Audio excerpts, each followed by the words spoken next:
Next on the list is fiber additives, and I've thrown this in here. It seems a little bit random, I know, but I've thrown it in because, again, these are the kinds of things that you might see listed in the ingredients of, for example, a low-carb protein bar, or also some kind of, let's say, meal replacement kind of bar that's made by a more natural foods type company or something along those lines. So one of the big ones that's being used nowadays is polydextrose, and polydextrose is used basically to really bump up the fiber content of pretty much anything.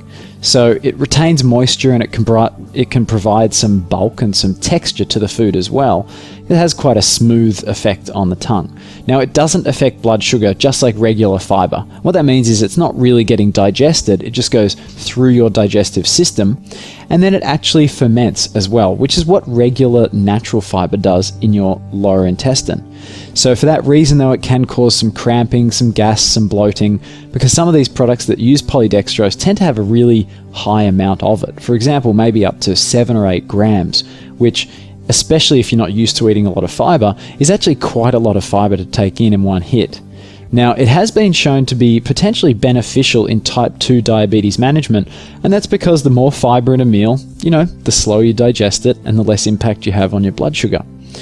Now, like I said, it partially ferments, which may also help you produce good bacteria, because that's actually the natural process that your body uses to produce good bacteria in your bowel system. So that could be a really good thing.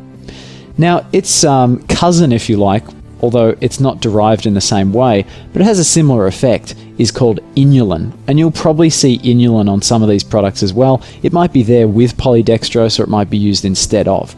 Now, inulin is natural. It comes from the chicory root, but again, it tends to get used in quite large amounts, and it might have some of those sort of effects, like some gas and some bloating.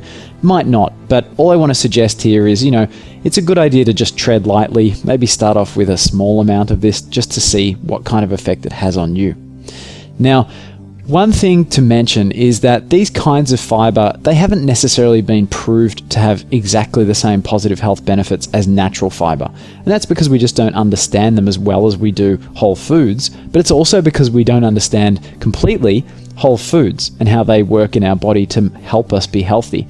So there could be things that we don't know about yet, just because we don't know enough about how food works in the body. So don't always assume that literally the number of fiber grams, for example, on the nutrition panel also speaks to the quality or the effectiveness of that fiber. Generally speaking, it's always best to go with a natural source of fiber rather than one of these additives.